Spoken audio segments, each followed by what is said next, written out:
Assalamualaikum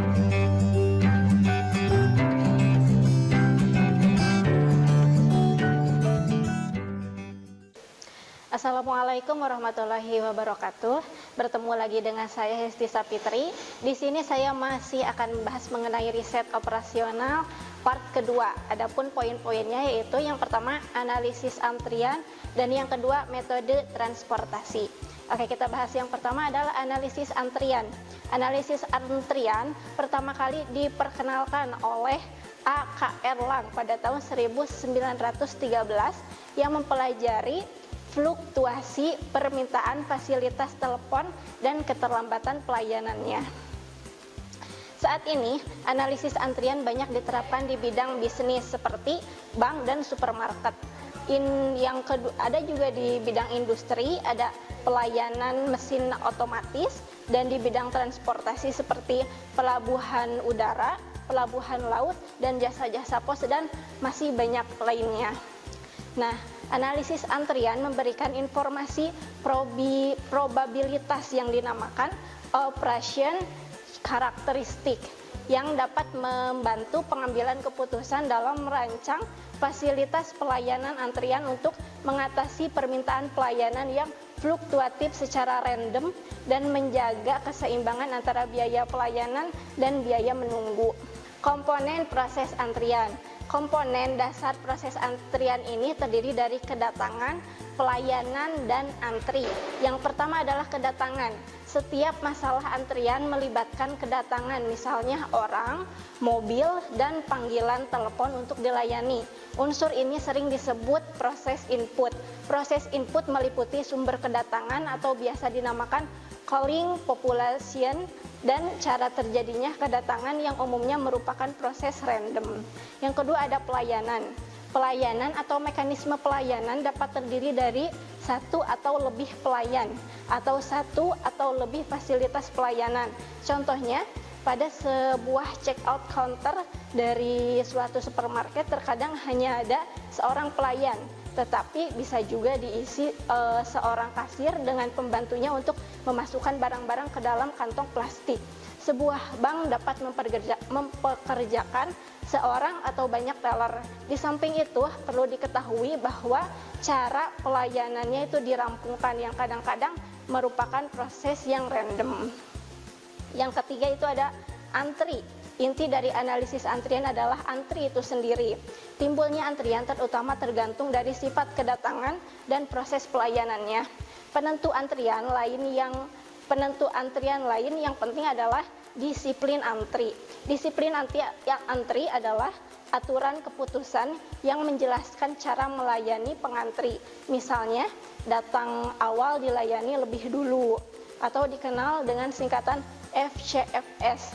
Datang terakhir dilayani dulu, LCFS, berdasarkan prioritas, berdasarkan abjad, berdasarkan janji, dan lain-lain.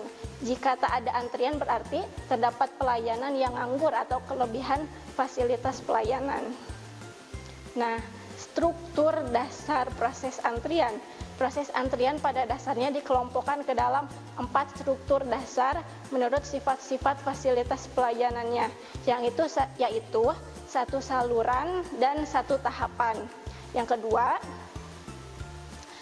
banyak saluran satu tahapan. Yang ketiga, satu saluran banyak tahap. Dan yang terakhir, banyak saluran banyak tahap. Nah, itu mengenai analisis antrian. Dan poin yang kedua adalah metode transportasi. Metode transportasi merupakan metode yang digunakan untuk mengatur distribusi dari sumber yang menyediakan produk ke tempat tujuan yang membutuhkan secara optimal. Alokasi produk ini harus diatur karena terdapat perbedaan biaya-biaya alokasi dari sumber ke tempat-tempat tujuan. Tujuan manajemen adalah menentukan jumlah yang harus dikirimkan dengan biaya yang seminimum mungkin, atau dengan kata lain mengoptimalkan distribusi sumber daya sehingga biaya yang dikeluarkan menjadi minimal. Masalah transportasi secara umum berhubungan dengan masalah pendistribusian barang dari beberapa kelompok tempat penyediaan atau disebut juga sumber ke beberapa kelompok tempat penerimaan yang disebut dengan tujuan dalam masalah tertentu yang dapat meminimumkan total biaya distribusi. Nah, secara umum penyelesaian masalah transportasi dilakukan dengan 2 tahap, yakni tahap pertama, tahap solusi awal, atau yang pertama adalah metode NWC, North West Corner. Pengalokasian dimulai dari pojok kiri ke atas dan berakhir ke pojok kanan bawah. Dan yang kedua adalah metode LC. Pengalokasian dimulai dari biaya terendah dalam tabel.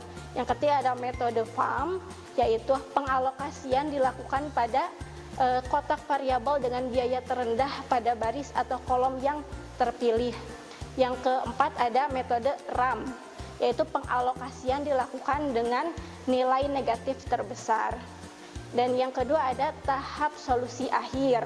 Nah, yang pertama ada stepping stone, digunakan sebagai pengecekan apakah perhitungan yang telah kita hitung menggunakan solusi transportasi awal sudah benar, optimal atau belum. Dan yang kedua ada modi, yaitu modified distribution, merupakan modifikasi dari metode stepping stone. Namun demikian, solusi akhir akan digunakan bila dalam solusi awal penyelesaian biayanya belum optimal. Nah, sekian dulu presentasi mengenai riset operasional ini. Mohon maaf apabila banyak kesalahan. Wassalamualaikum warahmatullahi wabarakatuh. Kunjungi sosial media lainnya seperti website kami di pkbmalfata.com, Facebook PKB Malfata Manunjaya, Instagram PKB Malfata Official. Dan terima kasih telah klik video ini. Jangan lupa like, comment, share, dan subscribe untuk menunjukkan dukungan kamu terhadap channel ini. Enjoy the video, PKB Malfata.